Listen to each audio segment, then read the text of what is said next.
Hello, ladies and gentlemen, and welcome to episode 120 of the Seezus Show. It's your boy, Sir Seezus. I am back. Hope you guys had a great time. I know it's been a little slow with the NBA.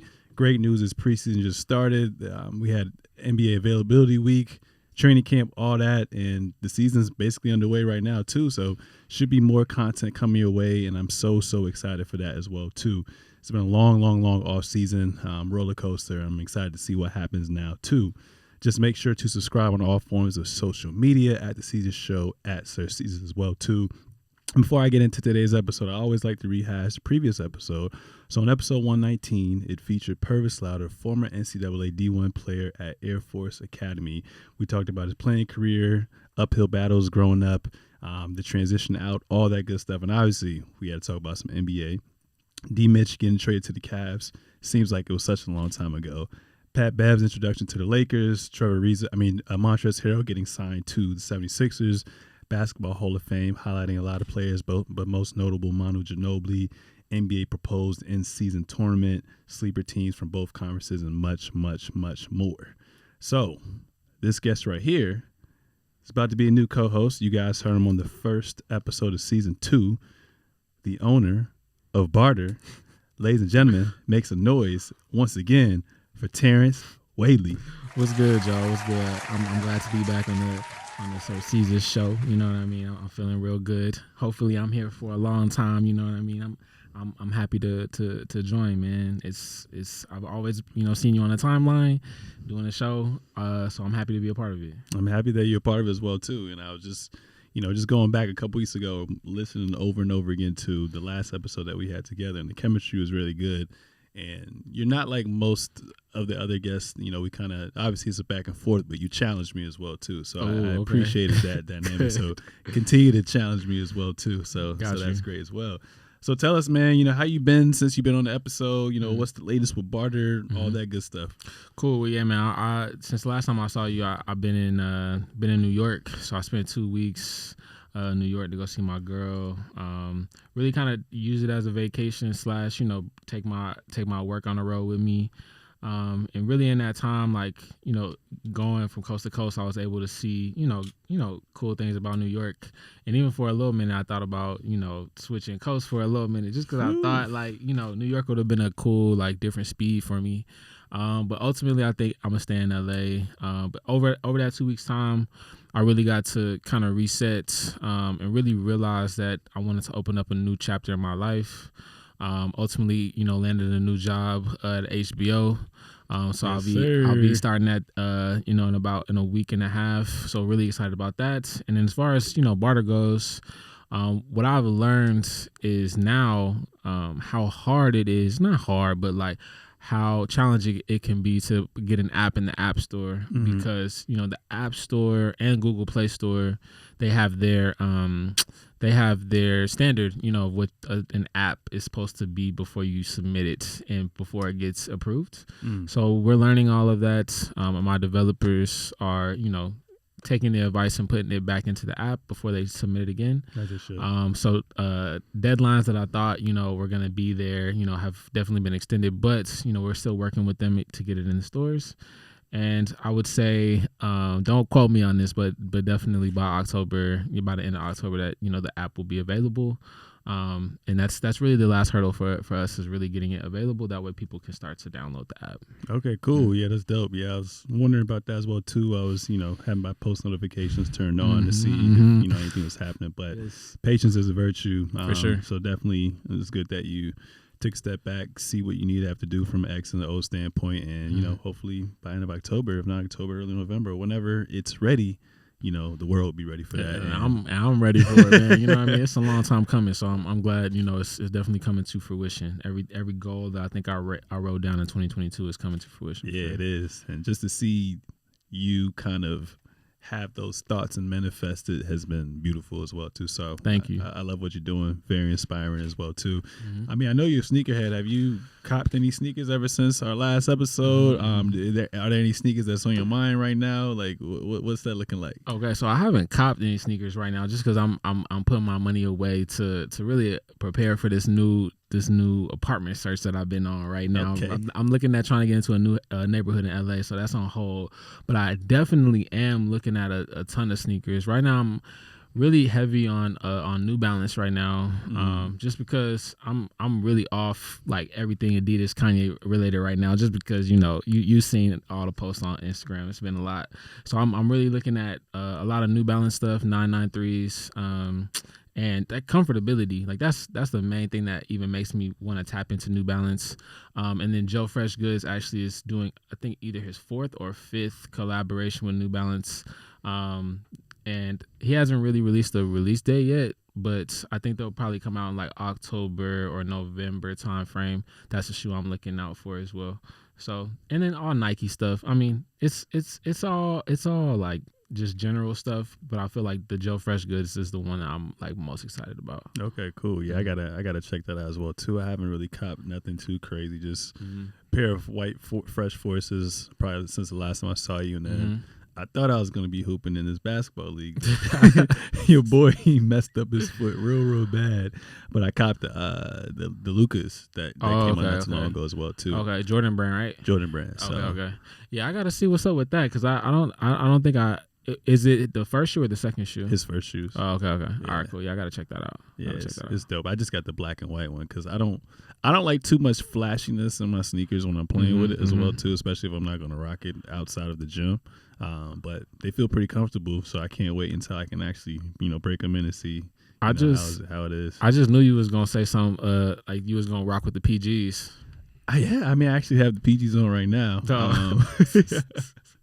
So I was actually torn between the Kyries, waiting for Bron shoes to come out, or get the KDs, but. Yeah, that LeBron 20 does look good. I'm glad that they kind of shifted back towards a more of a low top feel shoe because LeBrons have been missing for a long time. They just been a lot more like you could tell that they designed the shoe for him, which you're supposed to be, Yeah.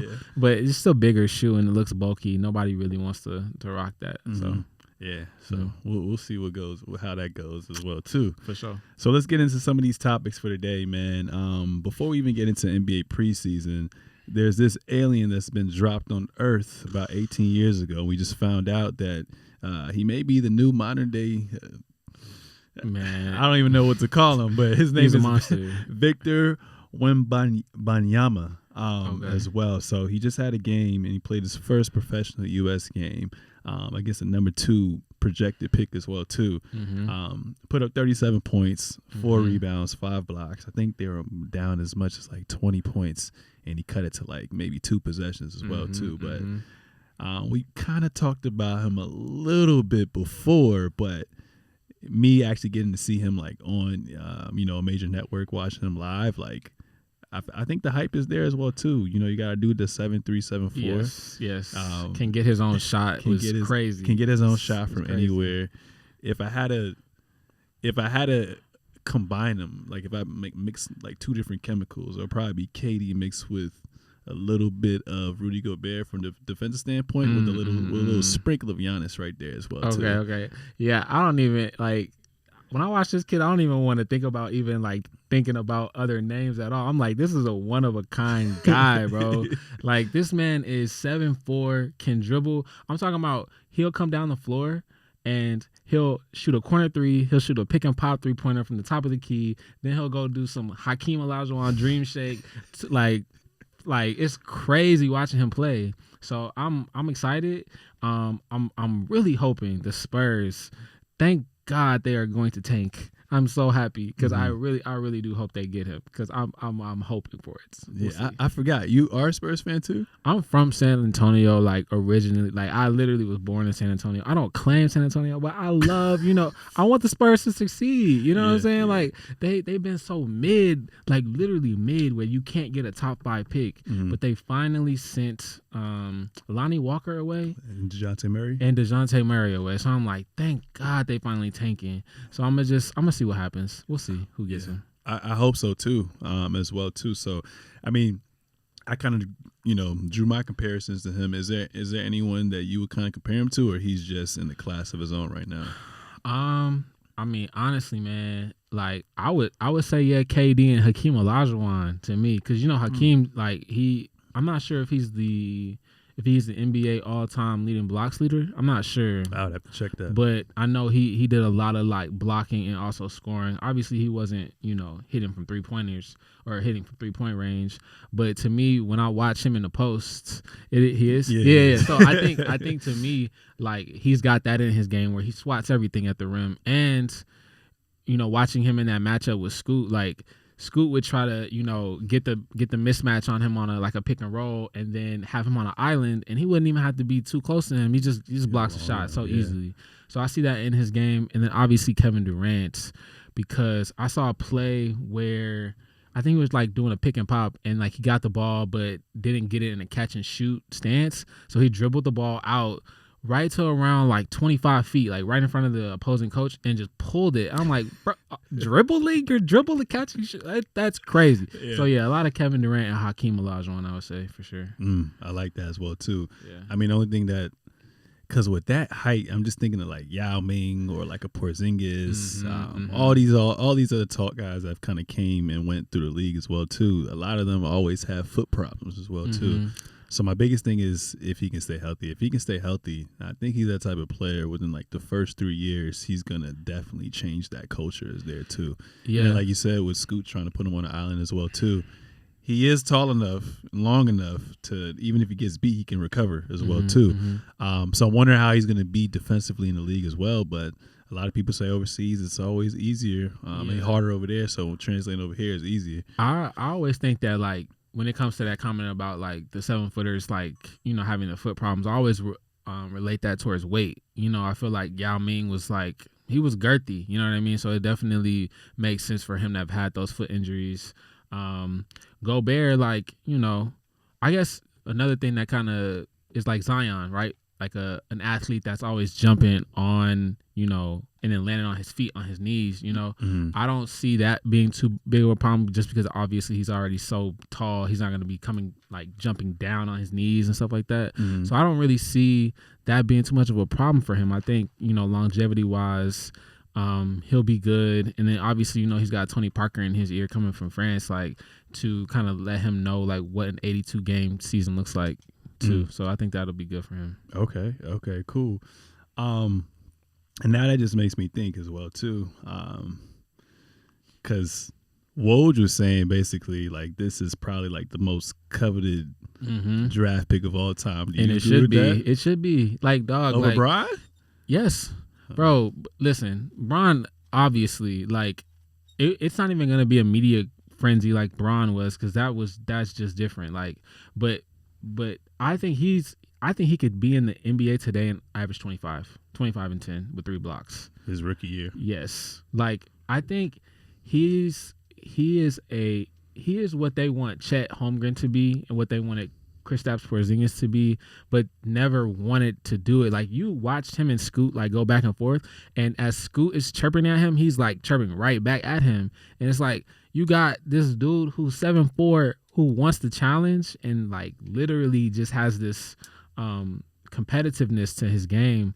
Like, that's what, Stephen A is always like, talking about LeBron on like, oh, you ain't got that killer mentality. Well, this kid definitely has it and has the skills and the height to like, nobody's going to be able to stop him, So that's how I see it. Yeah. And I was thinking that too. I was like, there's one thing to have that natural, that natural God-given talent, but it seems like he does have what most people lack is that motor as well too. So that's going to take him a long way. The one thing though I do want to see him open his game up to, and what he'll have to learn in the NBA is how to use his teammates, because I think he's always been so much better than his teammates. So he'll have to figure out, definitely that number 1 pick is going to be a lottery team, obviously. He's going to have to learn how to use the people around him and the people that they draft around him to be good as well. Yeah. Which is why I respect Giannis, because Giannis grew into that type of playmaker as well. Even though he's so much better than anybody on his team, he utilizes his teammates when they're open and when he's getting double teamed. Yeah, you're right. That's only going to come with experience as well too. So it's crazy because like in the NFL, if you're the worst team, you're always going to get the top pick unless you violate some bullshit or you trade your picks away, obviously, as well, too. In the NBA, it's not that way. It's more so, all right, well, if you were the worst team, you're going to have the most balls inside of whatever the lottery. In the lottery, and then it's just going to be randomized as well, too, from there. They're saying this year that, like, this is probably going to be the nastiest form of tanking that we've seen. Oh, for sure. Nastiest form of tanking that we've seen as well, too. So I feel like, do you think the NBA, I mean, they kind of try to put that, not only for viewership, but they kind of try to put that, they placed the play-in, just another reason they placed the play-in was for players, I mean, teams to not tank as much as well, too, because now you got, the 7th through the 10th seed battling as well, too. Do you think the NBA should kind of do something about the whole tanking situation? Because it's gonna be nasty this year. Like Chet, I'm pretty sure he could probably come back. He's not playing for the rest of the year. Oh yeah, I think they're gonna put him on ice. And then what's homie's name? Shai Gilgeous-Alexander. They said he got an injury or whatnot, so he's gonna be missing a couple months already. So you think they kind of putting out those like injury reports and telling them to just go home? Dang, okay. Well, if that's the case, they definitely need to investigate those types of situations. But as far as the NBA kind of already kind of putting in place like things to prevent and to also motivate teams to make the playoffs, I think they're doing a good job already. I think, there's always going to be teams at the bottom. Like, there may not be teams, like, I'd have to check, but like every year I feel like there's a team that finishes with 15, 20 wins, and it, like, that's just the survival of the fittest of the NBA. You know what I mean? It's just like I saw a clip today on Twitter, and it was when Draymond went to the shop, with LeBron on not undisputed, but uninterrupted. Oh yeah. He was like, when I go out there to play, like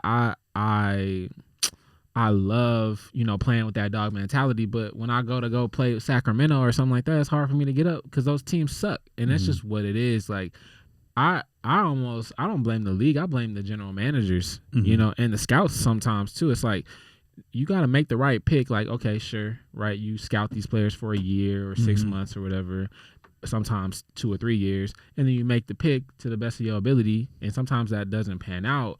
But you also have to be able to develop talent. You know what I mean? Like, for example, the Timberwolves, like, they always in the lottery until recently. Now they're a playoff team, but they're always in the lottery. Sacramento's always in the lottery. It's like, okay, when are y'all starting to look at the actual organizations and their staff and putting the onus on them? The scouts and the development, team. That's more so who I'm looking at for real. Yeah, I mean, it's always going to start from the top down because, like you said, you are garnishing all these assets just for them to be a bottom tier team the whole time. So yeah. I mean, it definitely starts from the top down. So, like, don't you feel like OKC, they've done a really good job with like player development? The Spurs, like, even the Raptors, like, even though they might not be top echelon, they're always competing because their player development is A1. But you look at other teams and it's just not. So I look at more so them, the actual organizations more than anything. Interesting. So we already kind of can get a glimpse of which teams are going to be the bottom tier teams. Yeah. So you already mentioned ideally you would like for him to go to the Spurs. I think he's just overdue. I mean, it's been like 2 decades since we had a number one pick. Yeah. So, talking about Tim Duncan. Since 01. Or 2000, I think. Yeah. So it's been a while. And Coach Pop is just too damn stubborn as well too. Like, I feel like the perfect time to have tanked was right when we got rid of Fun Guy. Oh, definitely. Even though we got DeMar away, we should have just like did something with that, shut him down or something. Like, I don't understand. Like, and that's the thing. It's like if you're a general manager, it's like you gotta decide, but you can't. You either gotta decide to be a bottom feeder or you gotta be in contention. You cannot be mid. And no disrespect to DeMar, but it's like DeMar has never been a bad player and he's never been top 10, top 5 in the league to me anyway. Yeah. So when you made that trade, you knew you was gonna be mid tier. So why even do that? I feel like they missed out on Luka, Trae Young, John Morant, Zion Williamson. You know what I mean? Like, that's the next generation of the league because you made the decision to go get DeMar DeRozan. So I hate that. I hate that about organizations too. So yeah, that's crazy. So we mentioned the Spurs. Probably Indiana Pacers, definitely the Sacramento Kings, possibly the Houston Rockets. Out of all these washed teams, which team do you think is, and OKC, which team do you think is the front runner to, potentially get him? Obviously, it's kind of random in a sense, but there's still a good chance of getting that top pick. I would give it to Oklahoma City. They're nasty. Yeah, I would give it to Oklahoma City because, they obviously have the treasure trove of draft picks, and so does Utah. Utah will also suck this year. Yeah. They still got like Mike Conley and Jordan Clarkson. And then what's the guy that missed all of last year? He tore his meniscus. He was the Colin Sexton. Colin Sexton as well too. Okay. So they probably won't be bottom feeders, but to be honest, I think either Oklahoma City or the Houston Rockets. To be honest, they just have a bunch of like young talent. They're starting to put it together though. They have like a chemistry. But I would say the Spurs, I would say the Houston Rockets, and I would say Oklahoma City. Yeah, I can definitely see that as well, too. I just feel like it's destined for him to go to San Antonio, man. We always want an international player. We always go for an international player. And, it's turned out well for us to do that. So it only makes sense to me. And like you said, we have a great coaching staff, great with player development, great owner. And we're not a marquee destination to attract free agents, but I feel like if we can get him, once he shows who he is, I think the sky's the limit for him and for that organization as well too. Definitely. Kind of moving on from that, Ben Simmons hasn't played in over a year. Obviously, the last time we saw him before the preseason was Game 7 versus the Atlanta Hawks. He passes up a dunk and gives it to Tybo. Tybo gets fouled. Tybo misses the free throw. The rest is history as well too. He finally debuted, and he actually played tonight as well. But he debuted the other day, so we got to see the new big three with KD, with Kyrie, and Ben Simmons going up against his former team, the 76ers. But it was at Barclays as well too. Played 19 minutes, had 6 points, 3 of 6 from the field, 5 assists, 4 rebounds, 0-2 from the free throw line. Didn't attempt no threes. And then today, he was 2 of 3 from the field and had 6 turnovers as well, too. Yeah. Obviously, with the preseason, there's some things you can kind of gather and have a formulated opinion of what to expect, but it's a lot of, getting your system right, getting the defensive sets right, and seeing who meshes well together to put that final product in by the time it's tip off for the regular season as well too. From what you've seen so far with Ben Simmons, how do you feel about it so far? Okay, so before we get into that, did you see the clip of him on the Old Man in 3 podcast when JJ Redick asked him about the layup? How did you feel about his mindset in that clip? Do you feel like it changed? Do you feel like it's the same? Like, he ultimately, what I thought, and this the reason why I asked, because it goes into my answer about the question, is like, I see his mindset as it's not my fault and no like blame at all in that moment. You know what I mean? It's like, oh no, I made the right basketball play. And what I wanted to hear him say was like, I understand where people are coming from. And, I could have took that layup, like just taking ownership. It just seemed more like deflection. And the reason why that matters now is now him being in Brooklyn. I see him being the same player, the same mindset. I see the same player. And it's and Ben Simmons is good enough of a player to be part of a big 3 in the NBA. So I'm not going to disrespect him and say that, but it's just like, I think the mindset is going to be huge with whether or not he's successful in Brooklyn. Yeah. I saw a clip where he took like it was like a mid-range, like he was from the post. He was in the post and he took like a turnaround jumper or like a turnaround fadeaway shot. So even though he bricked it, he shot it. So like, we'll see where it goes. But I think as far as his stat line right now, obviously it's preseason, so it's not too serious. But I think he's out there moving the same way, doesn't look injured. Is out there trying to do his best. So I wish him the best of luck. But I don't think Brooklyn's going to be any higher than a 5th seed. Sorry. So kind of go back to the JJ Redick podcast and whatnot. The interview honestly was, for what it was like an hour and 4 minutes. He definitely deflected a lot. We got a little bit of insight, but it was barely beyond the surface level as well too.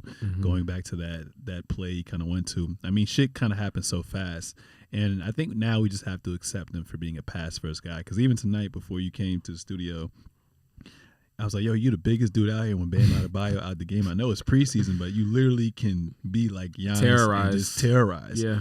He'll go to the basket, and then he'll just kick it out. Yep. But it's cool that he's getting his teammates involved because the role players are going to need that. But there's a fine line when you have to just be like, yo, F this, I need to go ahead and take over as well, too. Mm-hmm. So I kind of agree with you when you're basically like, I think from the sample size that we've seen these couple of years that he's played, like that's who he is. Mm-hmm. And I don't expect nothing more unless he, jumps out and does something else. Yeah. I feel like everybody from his draft class, the top tier players, they've all improved in every category. Mm-hmm. He's been the same. I think this year he's actually going to have probably his career lows in points. Mm-hmm. Probably be the same with assists and rebounds, but I think he's going to take a step back as well too. And the thing is, I don't even want him to. We don't even need him to score 20 points. I just want him to take the ownership of like, look, you know what, like that was a turning point in that specific playoff game, and like, hey, like I could have took the shot, but I didn't. But I recognize that would have been cool to see as a leader, as one of the leaders of the Brooklyn Nets. You know what I mean, going and being like, you know what, I learned from that lesson, and now I have a better mindset to go forward to be a better basketball player. But he ain't saying none of that. Yeah, we're gonna see. But I would say, just looking at it, he definitely fills a couple voids that Brooklyn needed to be filled. So from a defensive standpoint, he can guard the 1 through 5. Yeah. They already look better today. And when I watched him, then I saw him all of last season as well too. Mm-hmm. Kyrie, I love Kyrie, but he's a scoring guard. He's not a point guard as well too. So you notice that could have been utilized when he came back from the COVID protocols going into the playoffs as well too. So Ben Simmons is definitely going to fill that void. And just seeing him running with the second unit as well too. Like I said, he's such a decoy. You think he's going to be aggressive that he just makes everything easier for the role players as well too. So I think we're going to see him a lot like when what JJ Redick said his rookie year when Joel Embiid went out for a little bit. They had Ilyasova, they had JJ Redick, they had Dario Saric, Robert Covington, all those guys as well too. So he has a lot of shooters surrounded by him, and also he's in an environment where he's the third option. There's really no pressure on him as well too. Kyrie and KD, especially KD, going to take all that load. I think so. I mean, okay. Let me ask you this: Do you like Philly's roster better? Philly has more depth. I still have to see what James Harden's talking about as well too. But Philly got better already. Mm-hmm. That's the thing. I want to see 7 games of that. Obviously, just as a fan. But I think the question is, like, when you look at both teams and both organizations, because obviously they made the trade for Ben Simmons and James Harden. I look at who do I think still has room to get better on their roster in time for the playoffs, and I think Philly has more of those players than Brooklyn does. So we'll see. But yeah, I support Ben Simmons, becoming a better player, but I don't see them being better than a 4 seed. Yeah, I mean, honestly, at this point, like I said, we already know who he is. So just be a dog defensively. Communicate with everyone on defensive. Make sure everyone's in the right position. Be that facilitator that you are, and if you're, like you said, if you're not going to be a scorer, at least knock down your free throws. Like at least 70% from the free throw line. Yeah, that's going to be hard. Because in the playoffs, like shit gets exposed. Yeah, all your weaknesses come to light. Yeah, I've never seen a left-handed shooter be so not good at it. You might be right. I mean, DeAndre Jordan, does he? He don't count, man. DeAndre might as well shoot with his right hand, for real. I think Ben Simmons I think he's naturally right-handed. Oh, for real? Yeah. Oh, no, I didn't know that. And now, I mean, shit, man. LeBron can shoot with both hands, right with both hands, be ambidextrous. Yeah. Just be out there trying to be better basketball player. That's all we ask. Yeah. That's all we ask, Ben. Like, just get better every summer. That's all. Mm-hmm. But maybe he's holding back. We'll see. Maybe the leash is going to come off. Man, we'll see, bro. Yeah. We'll see. We'll see what happens with that as well, too. Zion's back. He played 15 minutes versus the Bulls, and 15 minutes had 13 points, 4 rebounds, and was perfect from the free throw line, 5 of 5. No plays ran from him. He just said, "Get out of my way. I'm gonna just go score on you." But he's definitely slimmed down a lot.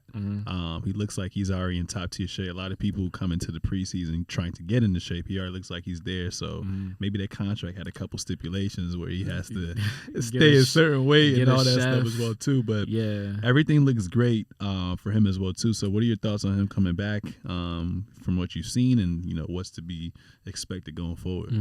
He's the player I'm most excited about to watch grow into whatever his role is going to be for New Orleans. From what I saw, obviously he has that athleticism, the God-given talent of the athleticism. I want to see, though, who's going to become the leader of the Pelicans, their basketball team, just because it seems like... Probably CJ right now. Oh, okay. Yeah, just from a veteran's perspective. And I want to see how far that takes them, CJ being their leader. And trying to figure out what the pecking order is going to be, because if they're not going to run plays for Zion, then where does that put him in the last 2 minutes of a fourth quarter, game for them? Not even in the playoffs, just in a regular season game. Where does that put him? So I want to see how they utilize that in their offense. But I do think, I don't even know what the ceiling is for Zion right now, just because we haven't seen him.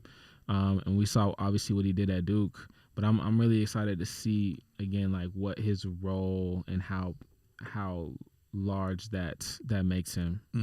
Yeah, I don't know if he's going to be the number one. I mean, he might just be the number one option just off the strength, but I think it's going to be definitely him, Ingram, and then CJ going to be as a third. 1-2, 1-2 punch. Oh, yeah, okay. And I think in the crunch you're going to see a lot of ISO ball with Ingram getting that mismatch, or just they're going to pick and roll you to death with him and Zion. Yeah. And he's just going to eat. And that's where I see him kind of in the last 2 minutes as being that pick and roll player, because I don't know if – I mean, obviously I see a lot of him catching it in the mid post and then doing one or two power dribbles and getting to the basket, but I still don't know if he can get his own bucket in the league yet. If somebody keeps him from the basket, can he get that jumper off? Who's going to keep him from the basket? Well, I don't know. Maybe it's an offensive foul one time he comes down the court and he's less aggressive to get to the court. Just trying to see what can he do if he is stopped. No, I agree with you with that.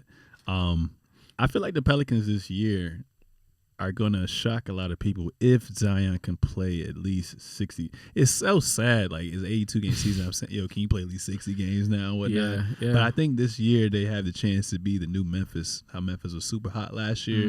I think the Pelicans can be like that and shock people and be like a top 4 seed. What do you think? I think top 4. I don't know if they can get that far, but I definitely can say, okay, they could definitely not do the play-in game. They could for sure be a 6 seed. I think so. I like that. I guess only time will tell. Jamal Murray returned as well too. He hasn't played since 2021 of April. I forgot what team they were playing, but I was actually watching that. Not on League Pass, on the legal site. Yeah. And he basically just tried to. I think he was going up against the Warriors. Who you use? What? Who you use to watch? Bro. I was gonna say mine, but it's okay. It's Stream cool. East. Oh, okay. All right, I use First Row Sports. You still use First? Yo, wait! Don't try to do me. Look, they Stream reliable. Better, dog. Stream East better. Okay. Link me. You gotta send it to me. I got you. But I ain't gonna hold you. I think I'm gonna invest in League Pass this year. Yeah, it's $99. It's only right? $99 now. I saw so that. They're trying to increase the viewership. I saw that. Price went up. You know what I'm saying? You good? You good, right? Can you give me League Pass? Nah, I'm gonna see what I can do, because I don't know if multiple users can watch it. So it's 100 for one user, and That's I think it's whack. 150 for 2. Oh, okay. But I think it's at 2, 2 as in 2 devices. Oh, okay. So I'm all right, so let's say if I get the $100 one, can I only watch it from my TV NBA from my PlayStation, or can I watch it there? Or if I'm not home, can I watch it on my laptop or my phone? Gotcha. That's what I'm trying to figure out. So I guess I should talk to the contact support or whatnot. Yeah, either that or read the fine print is probably somewhere in there. And one thing that kind of sucks with that as well too is my favorite player on the Clippers. I don't have no cable. Blackout. I hate that too. I hate it too. That's why I had to that, and I got Spectrum on the low. Yeah, okay. I got Spectrum on the low, so that's why I'm able to watch all the Laker games. I think I'm just gonna want to start meeting people. Yo, you got Spectrum?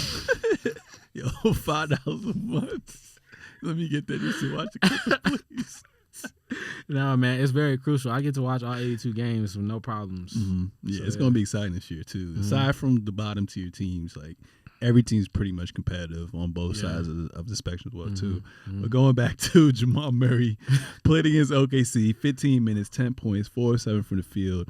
And the biggest thing for me is, like, because I've always loved guards. Like, growing up, I watched Derrick Rose and whatnot as well, too. And I felt like after he came back, he just rushed to get back as well, too. And I always had a fear when he just would always go to the basket and whatnot as well, too. So it's good that players nowadays take more than enough time to get back as well, too.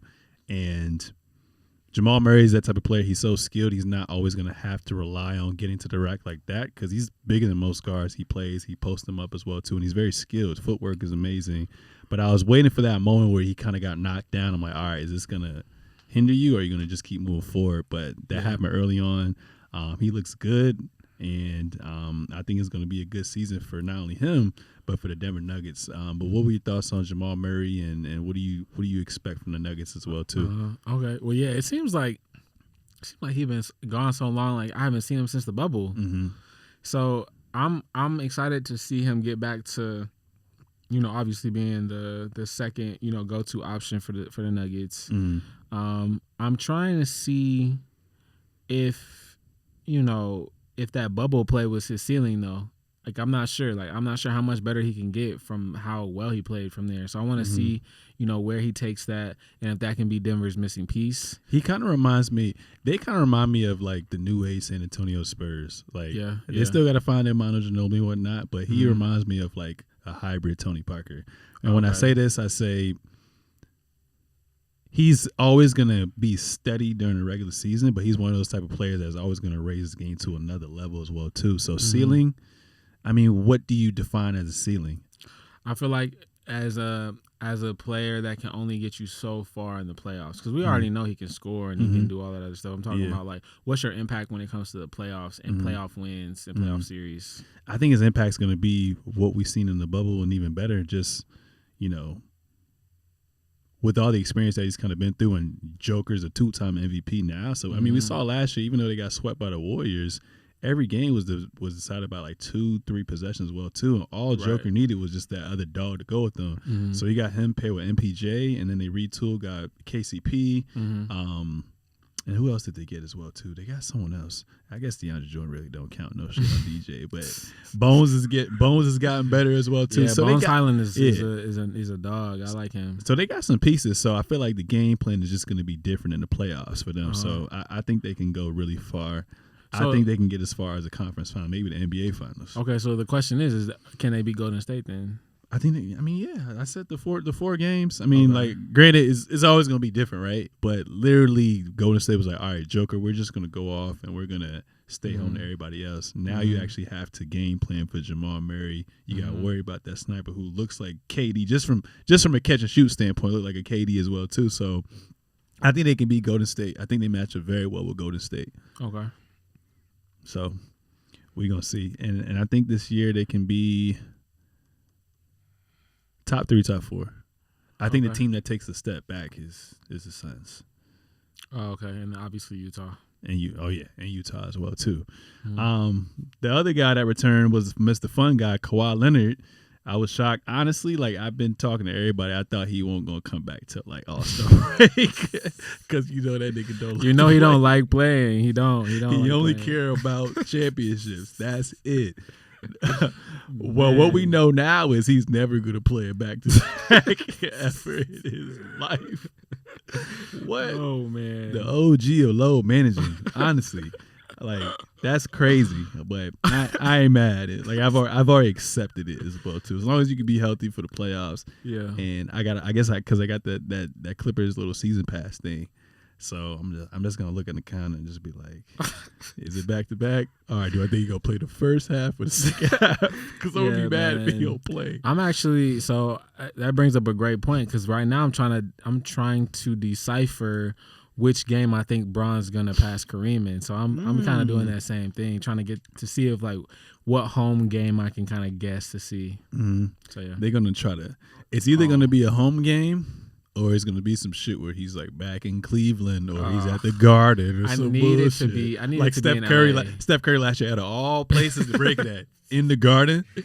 Yeah, he probably went on a little slump just to time it right. You know what I mean? But it's got to be in LA. I hope so. And then LeBron's like, I'm not even a scorer. You know when you be lying? I'm not even a scorer. Like, yeah, nah, he's funny like that. So it'll probably turn out to be something theatrical. I think so too. But going back to Kawhi, I mean, I saw someone who obviously looks a little rusty as well too. Boy he's swole now. So I feel like he's probably going to shed like 10, 15 pounds by the time it's playoff time and whatnot as well too. But defensively, he still looked great. Laterally, he looked great. And he's never really relied on his athleticism like that. It's more so just as a he's finisher. just picking and choosing his spots, and he's being a finisher and just using his strength. What were your thoughts on Kawhi? I mean, obviously, also we haven't seen John Wall like a year as well too. What were your thoughts on all that? So I'm not gonna lie, I haven't seen Kawhi play his preseason games. Okay. But I know, Paul George and John Wall, I saw them like during the summer, like before the preseason games, kind of working out together, doing like pickup games. So I thought that was good, to kind of get that team chemistry going. I've always respected like what the Clippers can do in the regular season. They're a tough team, great coach, and Ty Lue. So I know they're gonna be there. The question is always just back to like, are you gonna beat Steph Curry? Like Steph Curry is the gold standard in the Western Conference.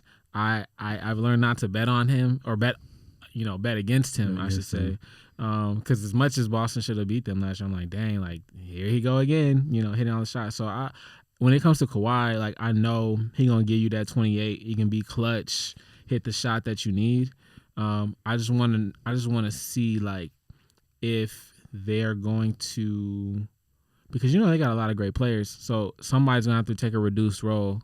Is it gonna be John Wall? Is it gonna be Reggie Jackson? Of course. Like just trying to figure out who's going to be willing to sacrifice. I think is probably the biggest question I have for the Clippers, not Kawhi. Kawhi's gonna be fine. Because sometimes too much depth can hinder you as well too. Exactly. But I think Ty Lue already kind of sat down everybody and kind of told them what the pecking order is going to be. But it's always going to be Kawhi 1A, Paul George 1B, and then everyone else follows as well too. It'd be like Marcus sometimes be third, sometimes because he'd be taking that role to like hit the big shots and stuff like that. Sometimes he be digging here number one. Yeah, I know. That's the thing. You already know when he's swinging to in the post, he go hit the turnaround. He love that corner three, and I hate it because it be going in cash. Oh yeah. I hate it. There was some stat that if he made, I think it was in the playoffs last year, if he made like at least 2 threes, we were undefeated, some shit like that in the playoffs. Because they be backbreakers. Like it's them threes, them corner threes.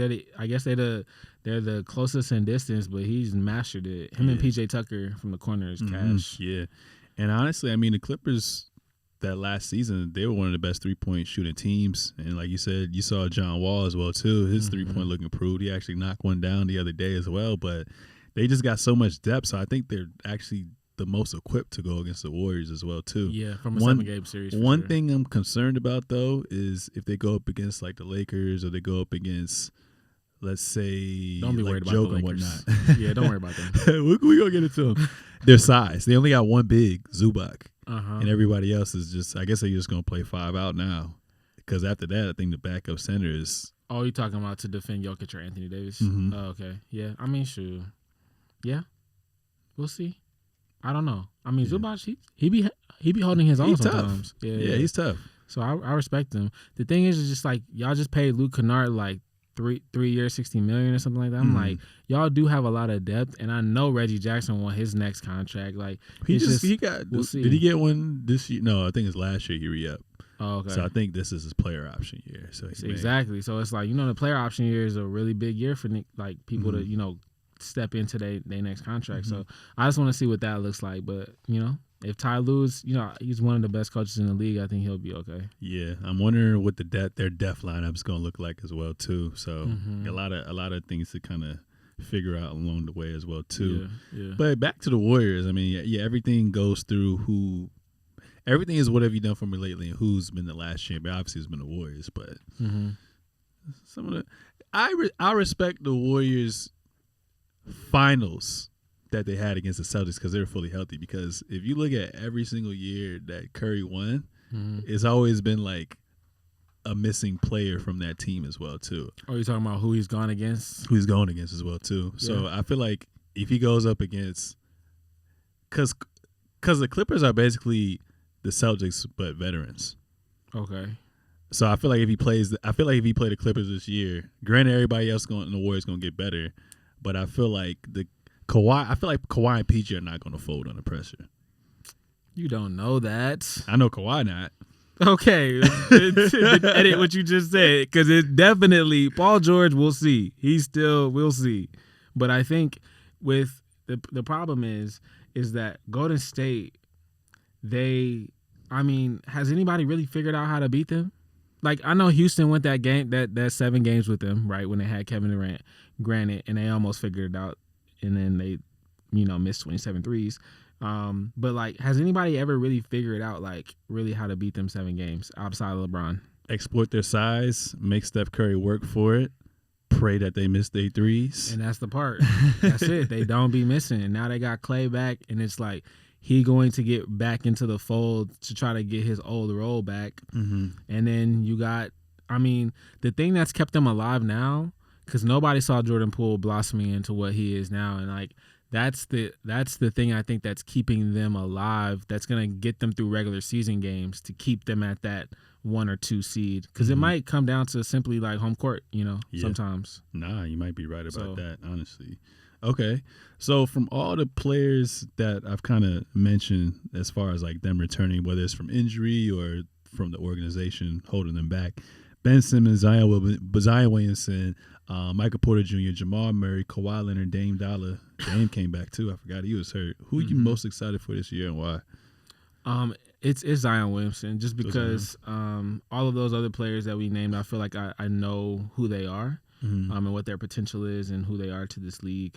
Zion Williamson is still a person that, to me, is still obviously I know he's immensely talented, but I think it's still the jury's still out on whether or not he'll be a player with longevity in this league. Mm-hmm. And I want to see him play. It doesn't have to be 82 games. Yeah. But I want to see him, be a part of the journey for the Pelicans and see if it's going to work out, Yeah. Like, and that was going to be my answer as well, too. Like you said, every other player, they know themselves, they know who they are. We know what to expect out of them as well, too. So for Zion, that's the wild card right there as well, too. So I hope he stays healthy, because if he stays healthy, can't nobody really stop him. I always like to see like these dominant players that we be hyping up, like when teams have 2 weeks to game plan around you, like how are you going to respond to that? So I'm really anxious to see how they're going to respond to him in the playoffs this year as well, too. I really do hate, too, that, you can't help who you get drafted by, but I really was hoping to see him get drafted by like the Knicks, just to see him in a bigger Tibbs market. Can get him hurt even more. Yeah, I know. Yeah, I don't want to see. Tibbs shouldn't be coaching in this generation of the NBA. He shouldn't be there.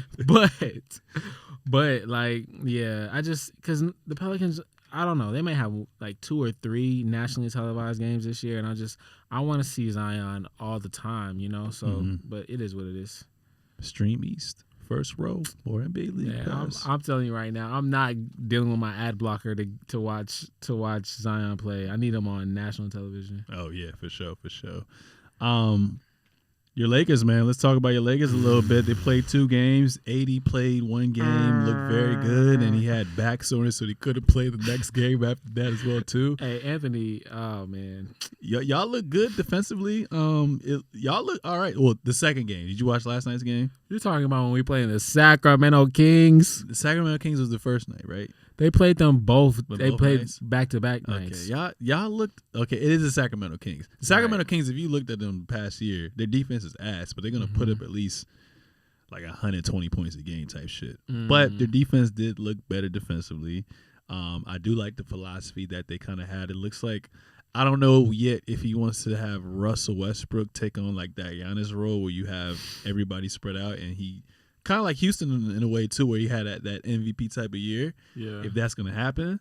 But what are your thoughts on what you've seen so far? What's your expectations, man? My expectations are 48 and 34. That 48 wins and 34 losses. That is where I think that they'll be. They'll be an 8th or 9th seed in the West and be in the playing game again.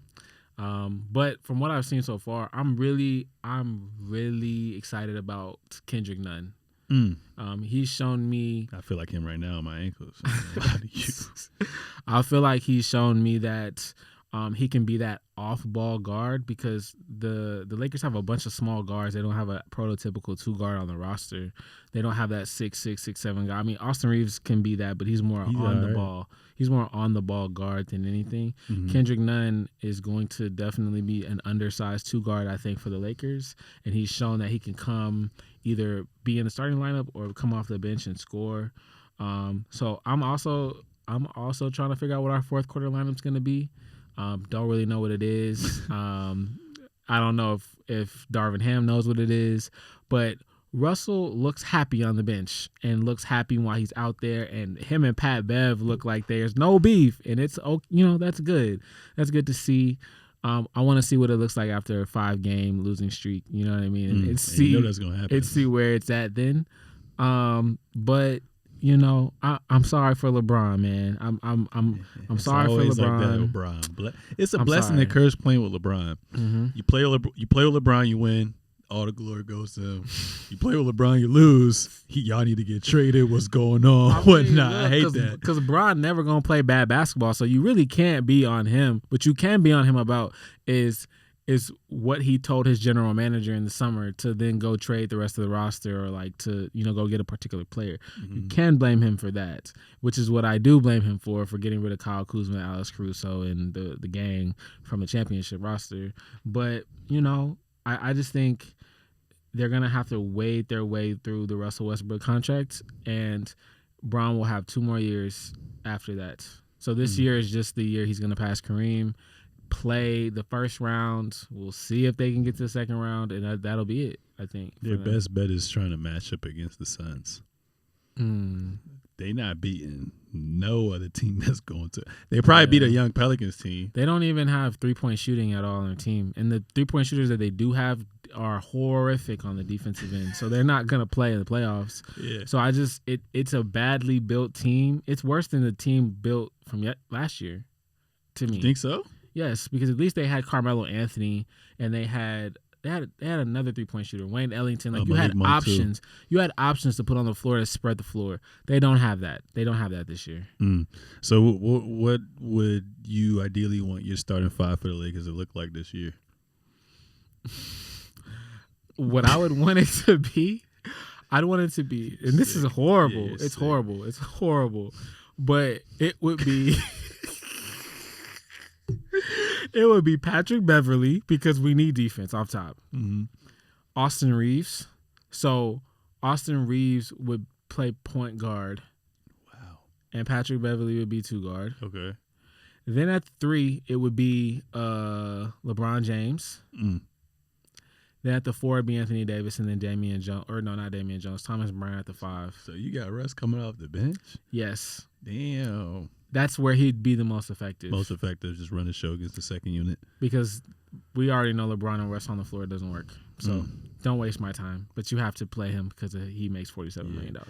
And I'm also thinking, like, the way that they kind of utilize him, at least from the 2-game sample size that we kind of saw where everyone spread out, are they just trying to build up his stock and then trade him away? But I feel like he's not getting traded unless you give them those unprotected first-round picks, which I wouldn't do. Yeah, see, and the thing is, too, I just don't want them to do that, because then you give up your salary cap relief for next year. Like, I'd rather them just, like, relax. Off the books next year. Yeah, just be off the books. Go with the flow. Because you cannot move those picks. Braun's going to be gone by then. Like, you cannot move a 2027 draft pick. You just can't.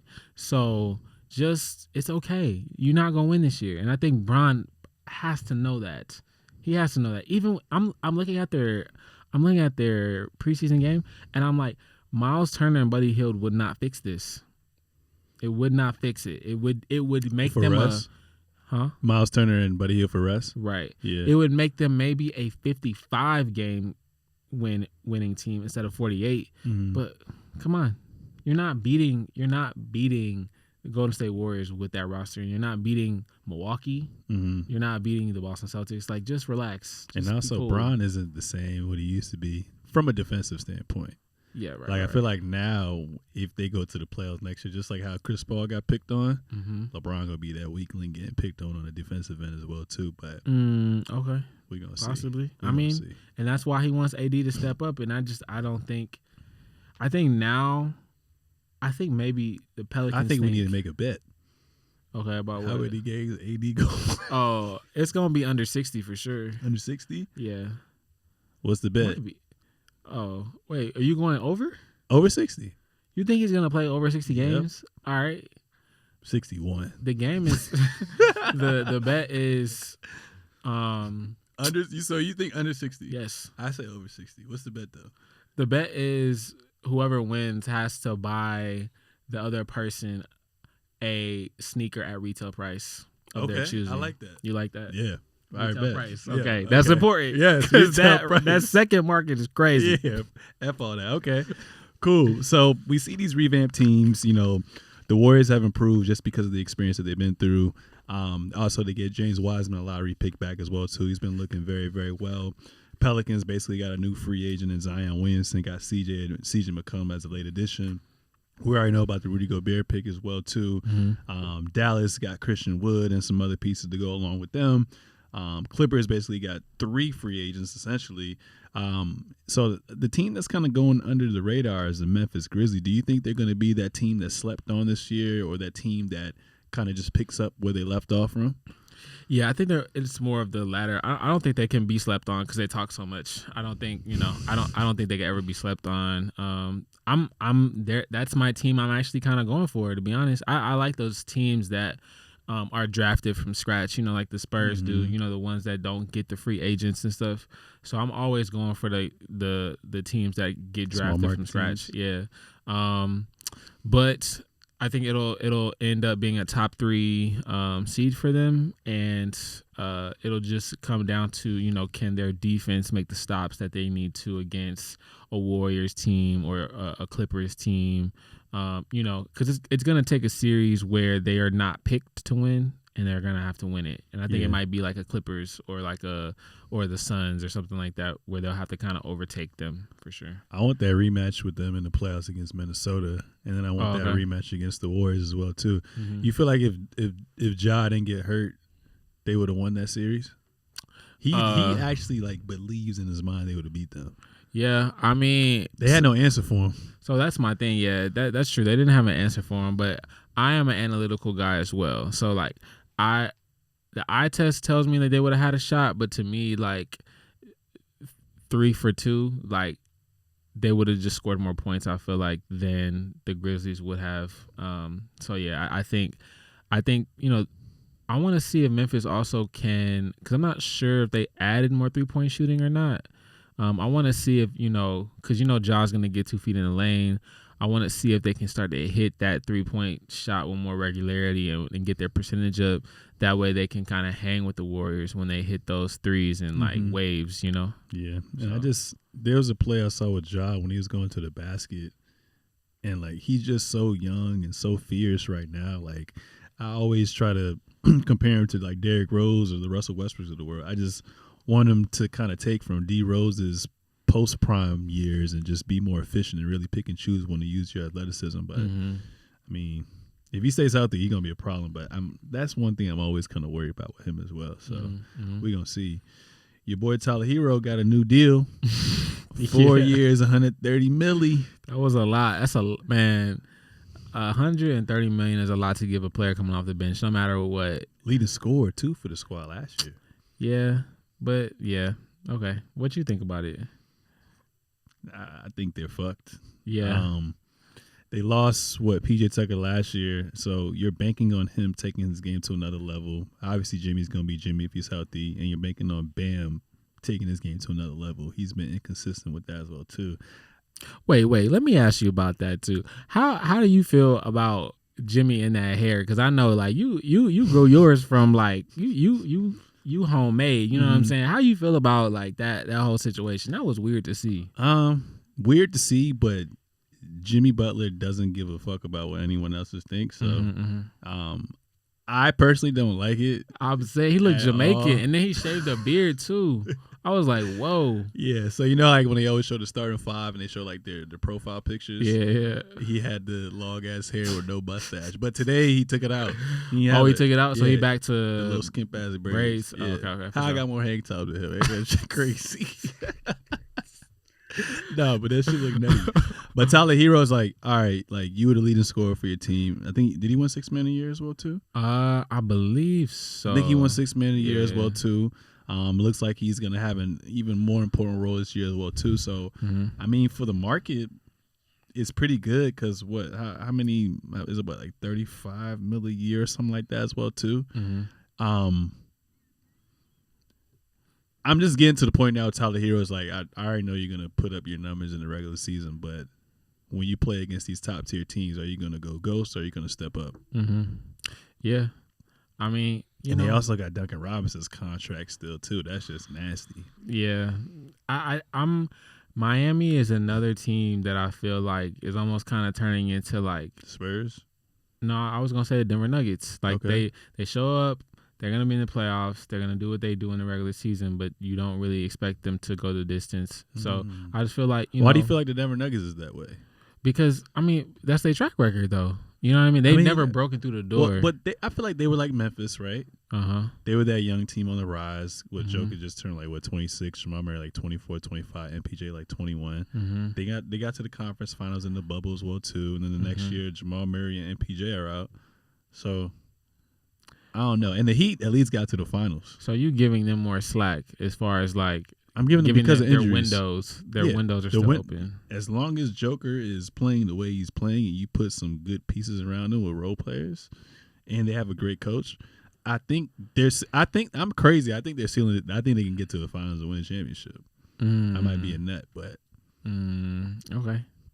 I think so. But anyways, keep going. We were talking about who? I guess Tyler Hero. Tyler Hero. Oh, okay. Like his game translates to the playoffs. Oh, okay. So we're not talking about the contract. We're just talking about his game. Well, like, because of the contract, I expect him to up his game to another level, but I don't see that happening. Yeah. I mean, how much better can you be when you only playing like I think 30 minutes a game, probably around that. Like, and defensively, he's barbecue chicken. Yeah. And that's the thing. That's why it's like. I saw like during their playoff run, like he didn't seem to be out there. I think in the fourth quarter. Am I tripping? Well, I think the second half of the conference finals, I think he hurt his groin, so he couldn't even play. Okay. I do remember. But even that. before that, the first 2 rounds, he wasn't really doing shit. Okay, I do remember him hurting his groin. I mean, man, his game is nice. He's a 6-man. I think, he's going to do as much as a 6-man does, but I don't think that's going to be enough to get them over the hump in the East. So, I mean, Milwaukee obviously still top of the top, and then I look at Philly as being number 2 because just like how you look at Joker, I kind of look at Joel Embiid that way. I think he's getting close to, I think, finding that answer of how well you need to be or how well you need to play in order to get these playoff wins, because that loss in Toronto when Kawhi hit that shot, like I think in that moment that was when he kind of started to turn it up and stop, like not joking around, but like all that trust the process shit. Like it was more like, let's go get it, So I look at him as being the benchmark, him and Giannis in the East, and I just don't think Miami's going to surpass him, especially now they got James Harden. You know? We're going to see what James Harden looked like year 2 because he only played 20, 25 games with them this year, but I'm never going to count out the Miami Heat as well. I mean, finals appearance, obviously they got bumped out the first round with that revenge, and then this year they went back to the conference finals. So. Yeah, I mean, if Jimmy hits that pull-up jumper, they go. Story. So I understand that, but I like Philly better this year.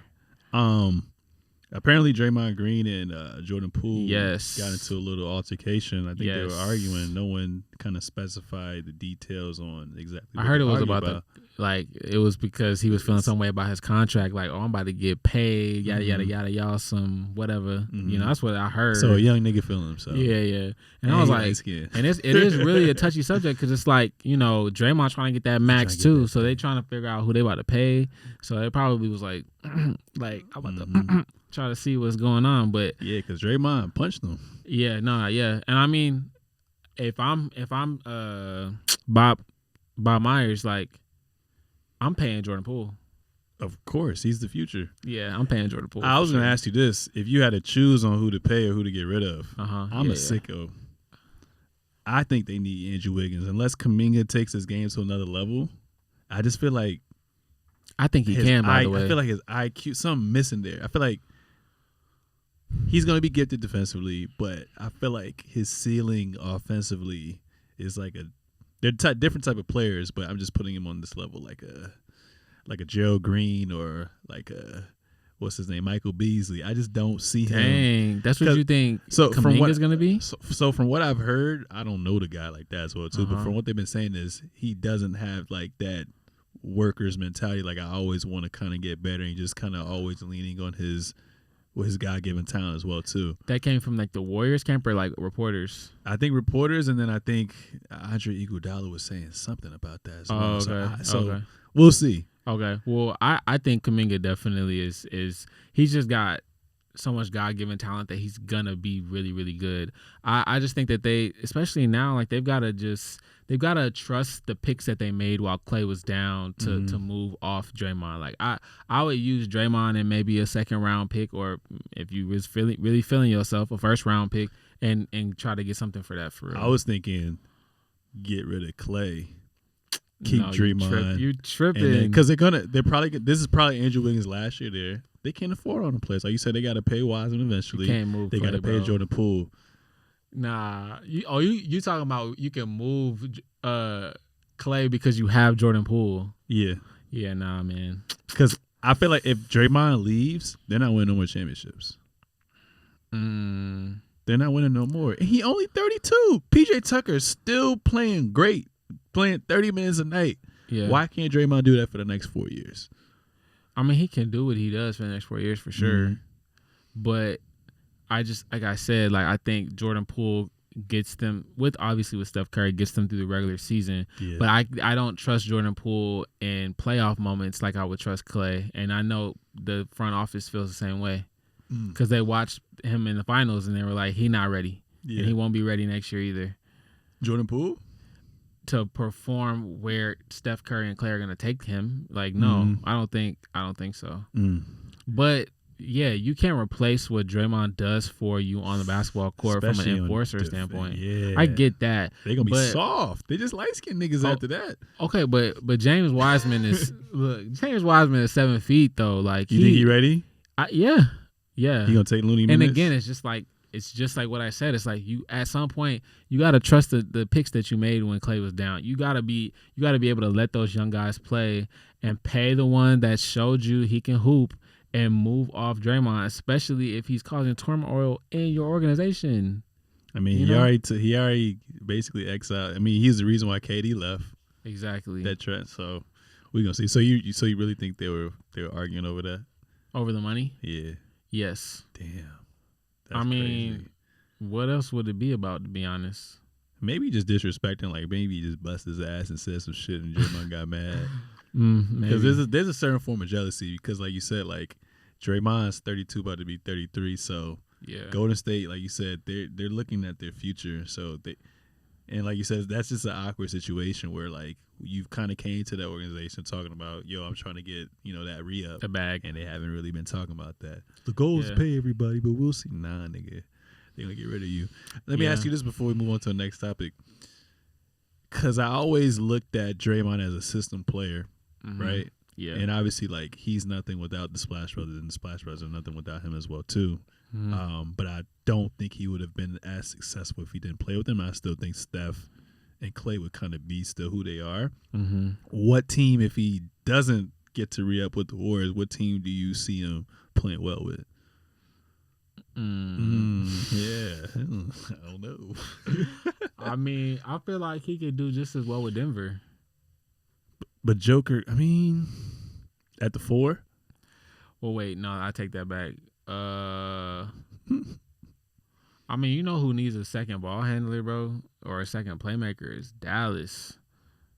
Like because he would be kind of tough on that squad because Luka needs another like. They lost Brunson, so I guess do they expect Spencer Dinwiddie to take that? And that's the wrong decision. They need somebody tough because they should get Brunson. As tough as Luka is, like they need somebody that can get the offense rolling without the ball being in his hands, because they doing the LeBron thing where he's just dribbling the ball up the court, doing the pick and roll and like making decisions off him. When they can kind of open up their offense, I think without him having the ball going through Draymond, I think that would be cool. And whatever team in the league has a bunch of 3-point shooters, honestly, like. Mm-hmm. I mean, he gonna get paid somewhere else. Yeah, I can see him even going to fucking Philly or some shit. There's a bunch of teams that I think would be fine with him. But to me, off the top of the head right now, what I'm thinking is Dallas, because they're a team that's always knocking on the door. I think in the past 2 years for sure. And a player like Draymond could really be someone that could kind of give them that leadership experience to kind of take them to the next level.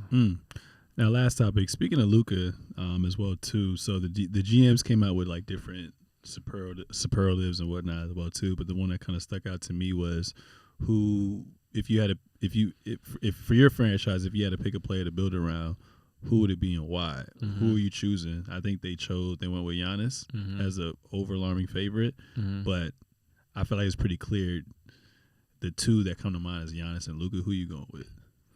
How old is Giannis? 27, I want to say. Maybe 28. Yeah, 27, 28. And Luka is like 21 or something like that. Like wait, 24. He's been in the league for a minute now. He has? Damn. Yeah. Played the Clippers twice. 1 year he ain't make it.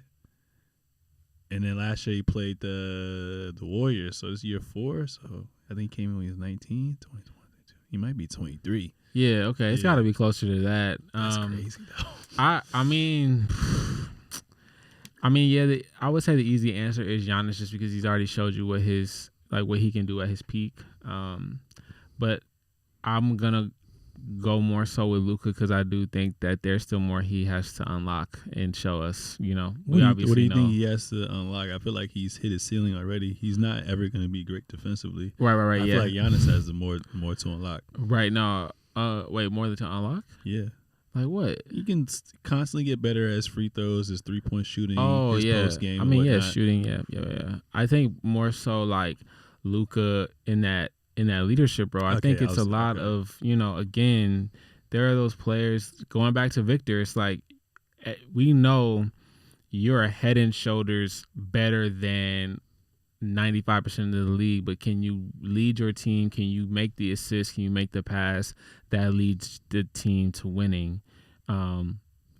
I think that's the thing that's like why people would pick, or why GMs would pick Giannis over Luka right now, because like obviously he's won a championship already, but he's kind of shown you like he can be that leader and be that guy on the team. I want to see if Luka can unlock that. So I guess like I said, if I was picking today, I would pick Giannis because of he's shown me that. Yeah. But I would pick Luka really as my real answer, because I do think he can still unlock that. Yeah. Nah, that's my answer too, Giannis. So we'll kind of see what's going on with that. But I mean, aside from that's episode 120 right there. Any closing remarks?